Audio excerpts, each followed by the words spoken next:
വിശുദ്ധ പശു എന്തായാലും കേരളത്തിന്റെ ദേശീയ മൃഗമല്ല. അവർ പറയുന്നത് പശു നമ്മുടെ അമ്മയാണ്.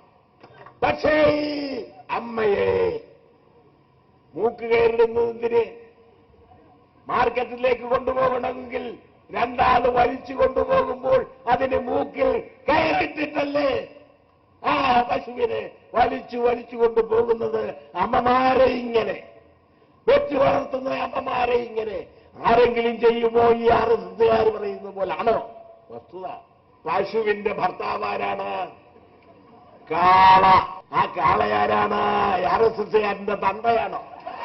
ആർഎസ്എസ്കാരന്റെ തന്തയാണോ? ഇതൊക്കെ ഈ നാട്ടിൽ കേട്ടു തുടങ്ങിയിട്ട് ഒരുപാടായി. കുമ്മനത്തിന്റെ ഹിന്ദു വികാരം വ്രണപ്പെട്ടില്ലല്ലോ. അതങ്ങനെ വ്രണപ്പെടാതെ തന്നെ ഇരിക്കട്ടെ.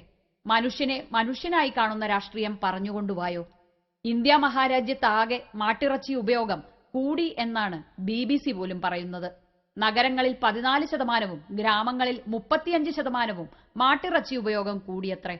നാഗാലാൻഡിലും മേഘാലയയിലും മിസോറമിലും പശു വിശുദ്ധ പശുവേ അല്ല. നിരോധിക്കാൻ BJP കുറച്ചധികം വിയർക്കേണ്ടി വരും.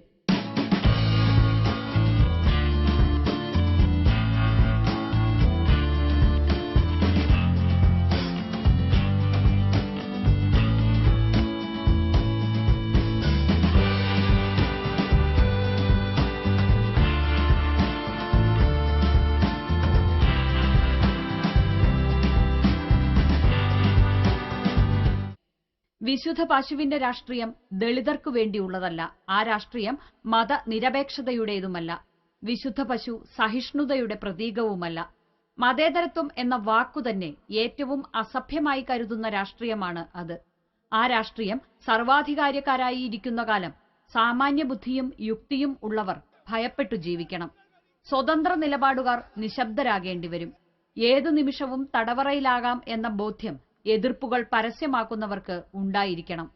അധികാരം, ഭക്ഷണം, വിദ്യാഭ്യാസം, സിനിമ, മാധ്യമങ്ങൾ എന്നിവ മാത്രമല്ല, ജുഡീഷ്യറിയിലും ആ രാഷ്ട്രീയം എത്തിക്കഴിഞ്ഞു. അതുകൊണ്ട് നമുക്കിനിയും പ്രതീക്ഷിക്കാം MC ശർമ്മയുടേതുപോലുള്ള കൂടുതൽ ഉത്തരവുകൾ, ടൈംസ് നൗ നടത്തിയതുപോലുള്ള നിരുത്തരവാദപരമായ പരാമർശങ്ങൾ.